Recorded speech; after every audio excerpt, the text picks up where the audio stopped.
Boyfriend আছে? হ্যাঁ আছে। কত বছর রিলেশন? 10 বছরের।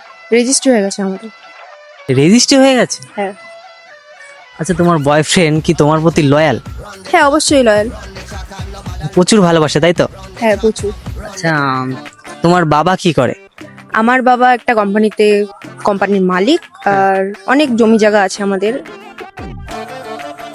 ও মানে এই যে হাতে আইফোন, হ্যাঁ মানে অনেক কিছু আছে, তাই তো? আমার তো মনে হচ্ছে তোমার বয়ফ্রেন্ড লয়াল না তোমার প্রতি। কেন?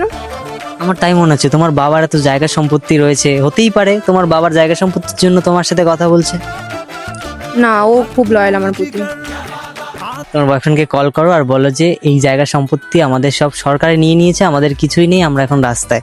দেখি তোমার বয়ফ্রেন্ড কি বলে, আমার অডিয়েন্স দেখবে। কল করো। ঠিক আছে। হ্যালো। হ্যালো, হ্যাঁ বলো। একটা কথা বলবো?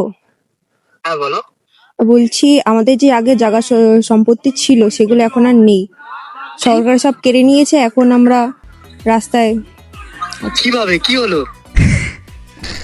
তুমি আর কি করছো আমার সাথে? না, ইয়ার্কি করছি না, সত্যি বলছি। আর আমাদের সেই সম্পত্তি আর নেই আমাদের। কি, কিভাবে, কি করে হলো?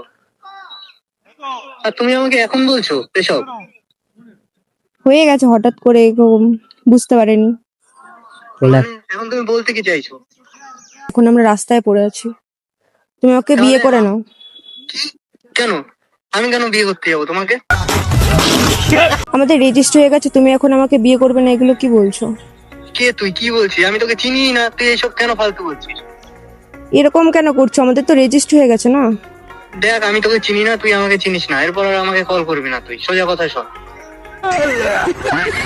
আমার এখন অবস্থা ভালো না বলে তুমি এরকম করছো? না, তোর মতন অনেক আছে, তোর থেকে বেটার অনেক পেয়ে যাবো, তুই ফালতু নাটক করিস না। রাখ ফোন, রাখ, আমার আর কল করবি না তুই। আচ্ছা, তাহলে কি তুমি আমার সম্পত্তির জন্য ছিলে আমার কাছে? হ্যাঁ, তোর বাবা মার সম্পত্তি ছিল, সেটা দেখে আমি তোর সাথে রিলেশনে ছিলাম। আমাকে আর ডিস্টার্ব করবি না তুই। এখন তুমি কি বলতে চাইছো? তোমার বয়ফ্রেন্ড কি লয়াল ছিল? একদমই না। তাহলে বয়ফ্রেন্ড কি ছিল? ধোঁকাবাজ।